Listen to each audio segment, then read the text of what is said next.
All right, so I've helped dozens of gyms all around the world grow their gym and help them gain more clients, more members, and obviously more sales.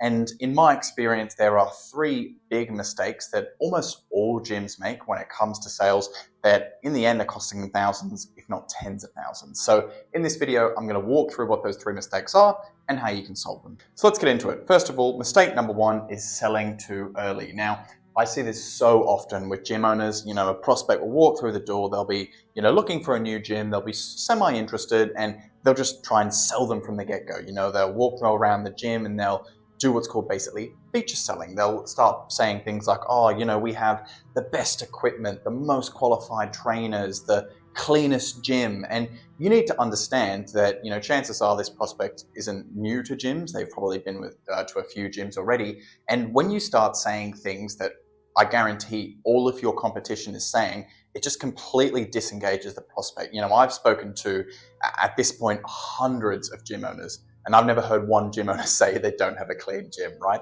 I've never heard one gym owner say they don't have good equipment, right? Because if they had a dirty gym and terrible equipment and they were conscious of that fact, chances are they would probably be working on that fact, not talking to me and trying to grow their gym. And on top of that, what they also try and do is they try and sell right from the get-go. They'll walk through the gym, and while they're going through their tour, they'll say stuff like, and by the way, so our membership is $50 a month, and you can get access to this and this and that with all that. And essentially, you just want to show, not tell. You don't want to say, our gym's amazing and this is what you can get for all this value and blah, blah, blah. You want to basically show them how good your gym is. And the way I recommend you do this is simply just by giving them a quick workout. If you're a classes gym, they could just say, come in for the end of like a 15-minute session at the end of like an hour class. If you're a PT gym, you can maybe walk them through just, one set of a workout, for instance. If you're just a regular membership gym with, 24/7 access, that sort of thing, you can just say, look, come back with your workout gear and, test out a bit of the equipment for yourself, see how you like it.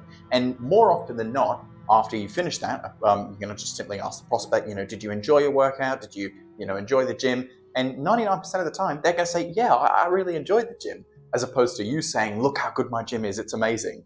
And that is so, so powerful, because when the prospect has it in their mind, yeah, I really enjoy this gym, I could see myself coming here more often, they're going to be so much more likely to sign up to one of your memberships. All right, and the next big mistake that gym owners make is it's something called feature selling. Now, I want you to think back to the last time that you saw an ad for an airline. Now, chances are, most people that travel on airlines typically travel in economy. They weren't showing you, look how great our, economy seats are. They're so comfortable. We've got the friendliest, flight attendants and the best trained pilots, and we have such a low accident rate and all these things. No, chances are they were probably doing what's called selling the destination. They were selling you the idea of traveling. Wouldn't you like to go on a holiday? Of course you would. Come with us, let us facilitate your holiday. And when it comes to basically selling your gym and selling fitness, it's the exact same concept. You don't want to sell the features of your gym, i.e., best trainers, cleanest gym, best equipment, You want to sell basically the end result that the client can expect. So let's say, for example, you specialize in people losing weight. You don't want to say, yeah, look, we've got, all this equipment and all these compound lifts that are going to help you not just lose weight, but also build muscle. No, you're going to basically sell the end result. So for example, you'd say, look, John, you come in and you want to lose 20 pounds of weight. I'm glad you said that, because we've helped hundreds of people achieve that exact same result using not just fitness, but also the nutrition plans we're going to give you. That's an example of selling the result. Let's go through a bad example, for instance. If John walks in and John wants to lose weight, and you start saying, John, I'm so glad you've, asked that, because, at the end of the day, consistency is so key for fitness, and that's why we have the best equipment. You'll love working with it, John. We've got the cleanest gym. You're never going to have to worry about that, John.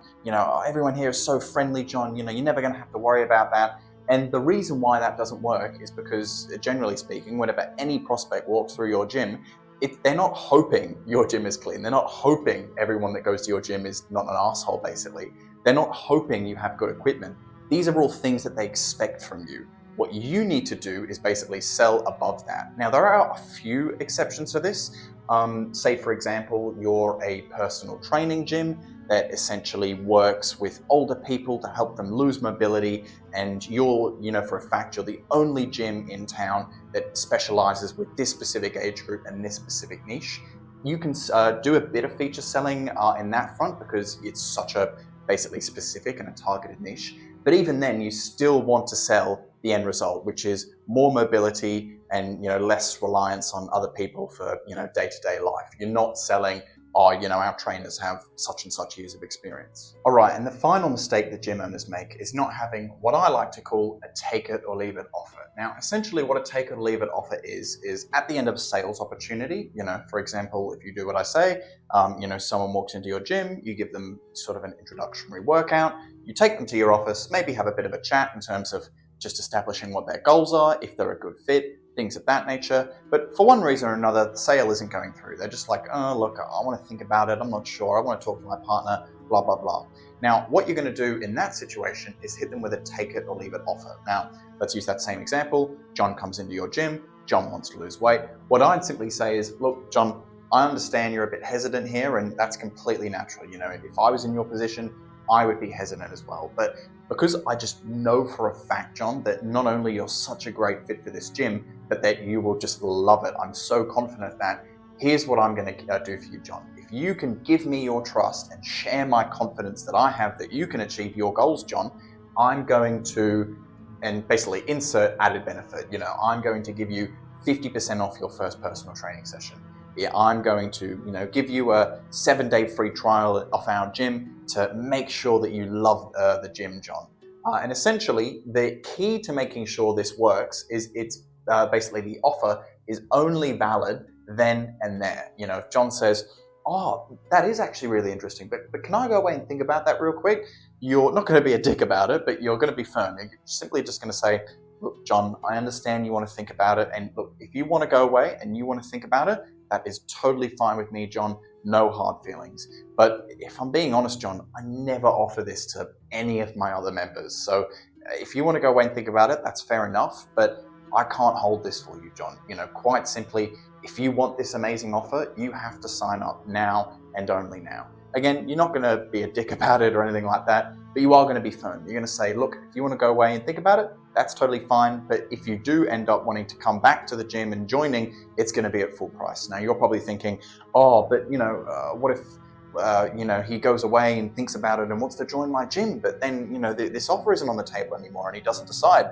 Look, I understand that, but I guarantee you from experience that if someone goes away and says they're going to think about it, they're not coming back, they're not converting as a client. And if they do, that generally shows that they've got a high level of interest for your gym, and as such, they're going to be really great clients regardless of whether they've got an offer like this or not. So those are the biggest 3 mistakes that I see gym owners make when it comes to sales. If you can eradicate these 3 things, then you will crush sales for your gym, I'm sure of it. But if you wanted my help to see what me and my company can do for you and your gym when it comes to growing it and get more members, first link in the description, click that now, watch the video, and I'll talk to you soon.